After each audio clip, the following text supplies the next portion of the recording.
তোমরা তোমাদের মাথায় যদি বিষয়টা এরকম থাকে যে ভাই অনেক পড়া কিভাবে শেষ করব, এই ধরনের চিন্তা ভাবনা যদি তোমরা করতে থাকো ভাইয়া, তাহলে দেখবা যে এই যে চিন্তা ভাবনা এটা তোমাদেরকে আস্তে আস্তে আরো কাবু করে ফেলবে। আমাদের ব্রেনের সিস্টেমটা তোমরা অবশ্যই জানো বিষয়টা, যে আমাদের সবসময় আমাদের ডেইলি প্রচুর পরিমাণ থটস আমাদের ব্রেনের ভিতরে কিন্তু আসা যাওয়া করে প্রত্যেকটা দিন, এবং অধিকাংশই দেখা যায় নেগেটিভ থটস। এই নেগেটিভ থটসটা যখন আমরা মাথার ভিতরে বারবার আমরা রিকল করতে থাকি, মানে রিকল করা মানে পুনরাবৃত্ত করতে থাকি, যে ভাই সারাদিন একই অবস্থা, ইউটিউবে ভিডিও দেখতে গেলে সেখানে হয়তো তুমি বলছো যে মনে করছো যে সবাই কত ভালোভাবে পড়ছে, ভাইরা সাজেশন দিয়ে দিচ্ছে, আমি কিছু করছি না।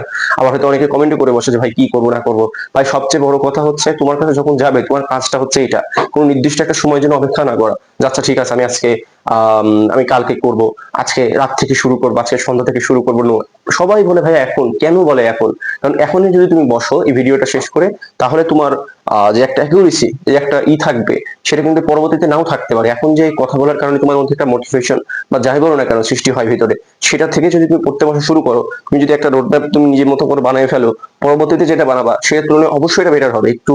মানে বাস্তবিক ভাবে তুমি ভেবে কিন্তু বানাবা এটা। তো সার্বিকভাবে ভাইয়া তোমাদেরকে বলছি, তোমার চিন্তা করবা না, কখনো হতাশাগ্রস্ত হবে না। তোমরা সর্বোচ্চ চেষ্টা করবা যে এইগুলা তোমাদের থেকে এখন, আগে যা ফাঁকিবাজি করছো করছো, কিন্তু এখন যতটুকু সম্ভব সর্বোচ্চ ভাবে এই লেভেলের যে চ্যাপ্টার গুলো আছে সুন্দরভাবে তোমরা ভালোভাবে পড়বা।